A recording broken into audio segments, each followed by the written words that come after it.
So, I've just finished watching Drive My Car, and I thought I should talk about it. I don't know whether I went for a German accent.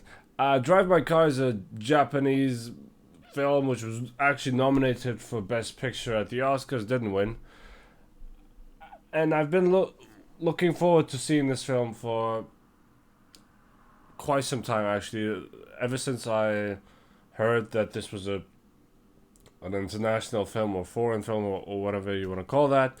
It's a Japanese film, and I was like, okay, this looks cool. I didn't look at any of the trailers. I just saw the poster and the title, Drive My Car, and I was like,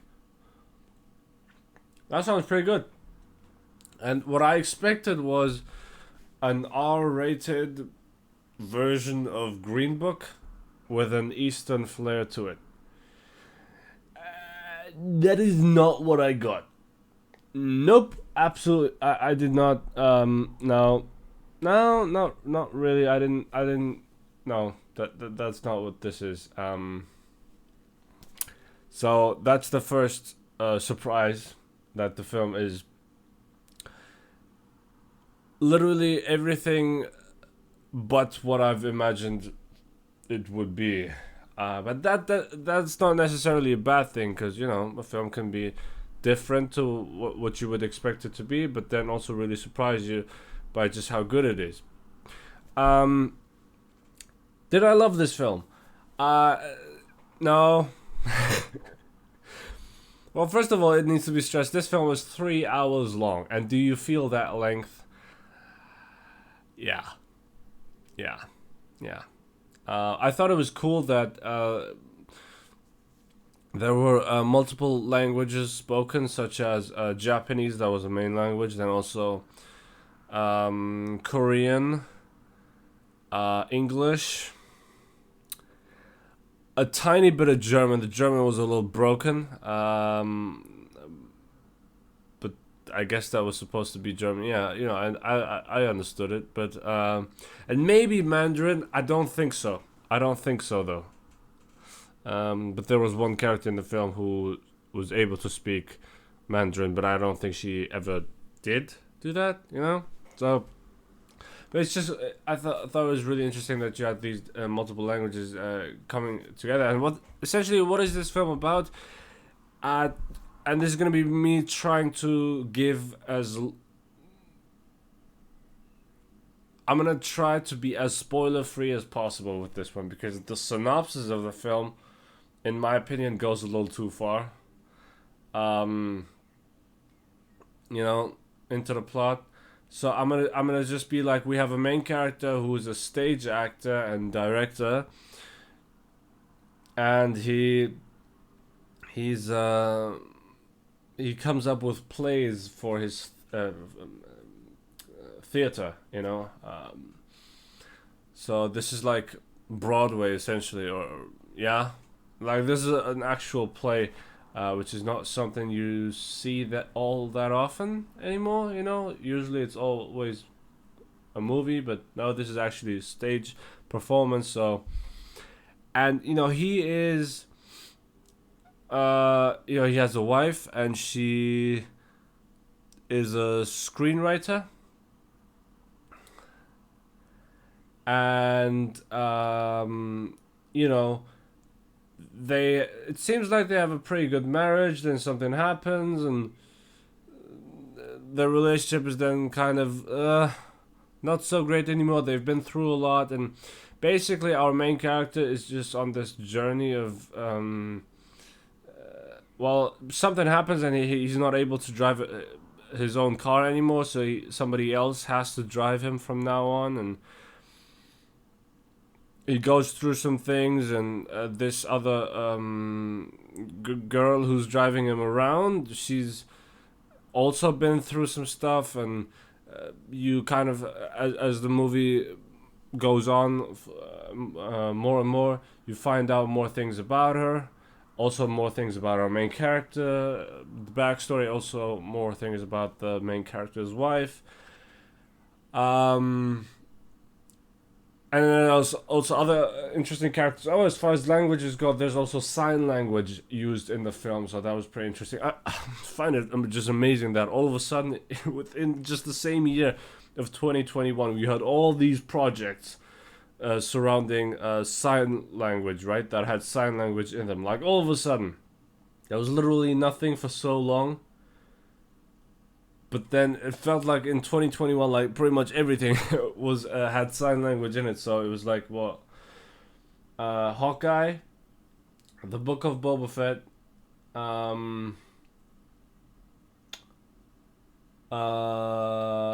Coda. Here, what's this film again? I Drive My Car.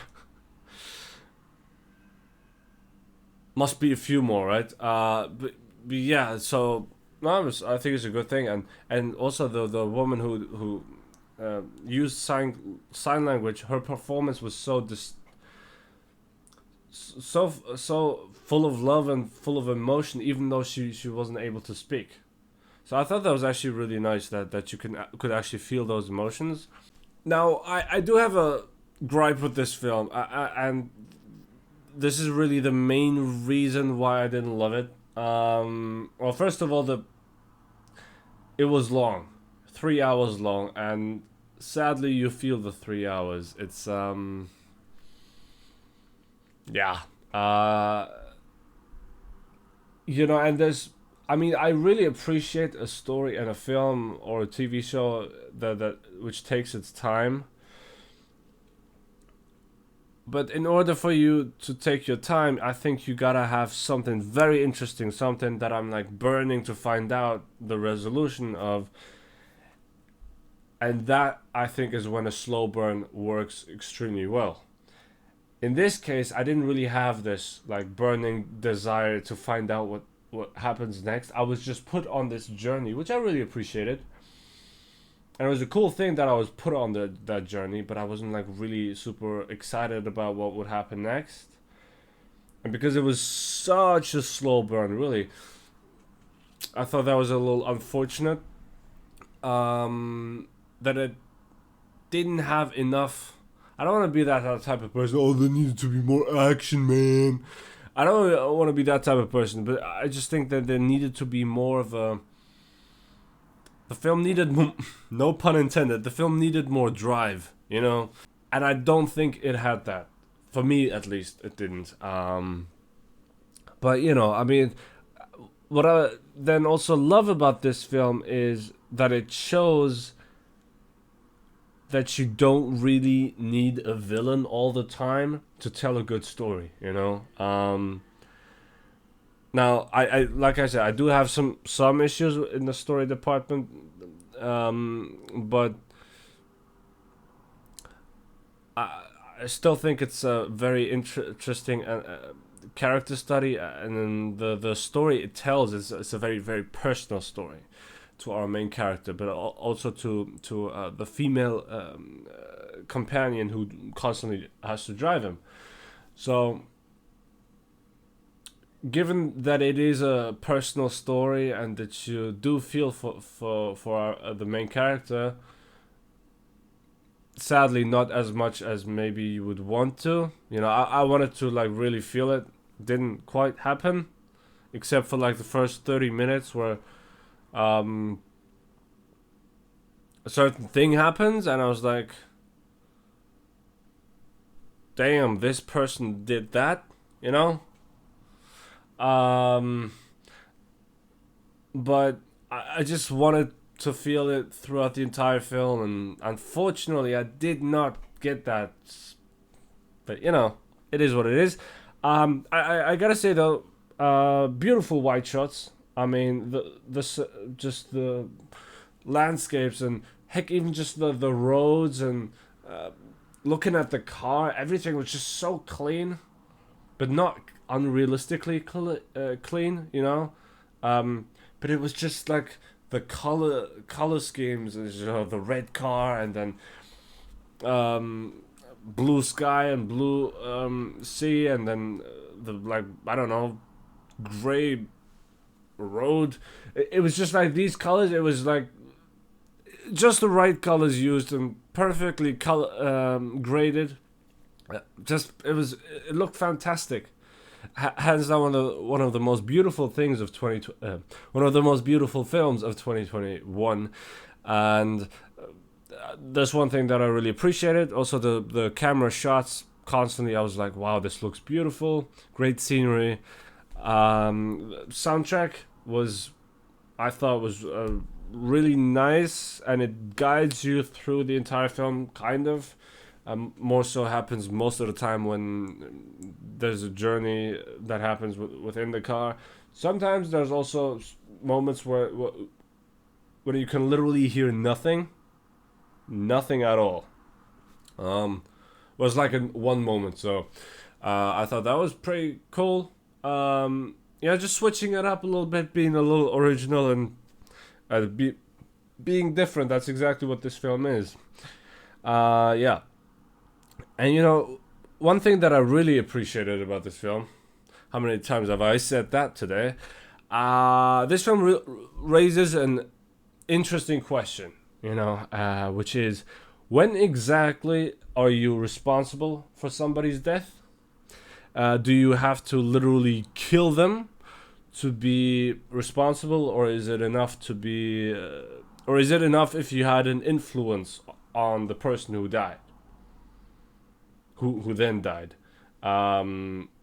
Is that enough for you to have killed him? You know how some people blame themselves for killing another person, even if that's not true. You know, is it also killing someone if you didn't prevent it from happening when you could have, but you chose not to? Like, let's see somebody, you can literally see somebody dying in the moment, and you could do something to save that person, but you don't save that person. Does that also automatically mean that you basically killed that person because you could have absolutely prevented it from happening, but you chose not to, even though you could have? You know, so those questions are posed, and I don't really disagree. I don't really agree with the conclusion that these characters come up with to some of these questions. But I also kind of appreciated that this film was just like, all right, we have these two characters, and this is what they believe. It's like, okay, I don't have to agree with them, but I still really appreciate that they put those questions into the film and answer them, and the viewer doesn't have to agree, but just appreciate the moment that and just appreciate the fact that they're actually talking about these things. And that, I think, was really cool. Overall, I think Drive My Car is a solid film, which I did enjoy, but I just wish it had a little more of that oomph, you know, to it, which I think it was lacking. Now I really wanted to love this film, you know, so, and I was really looking forward to it, and I thought this was going to be like top 3 of 2021. I don't think so anymore. No.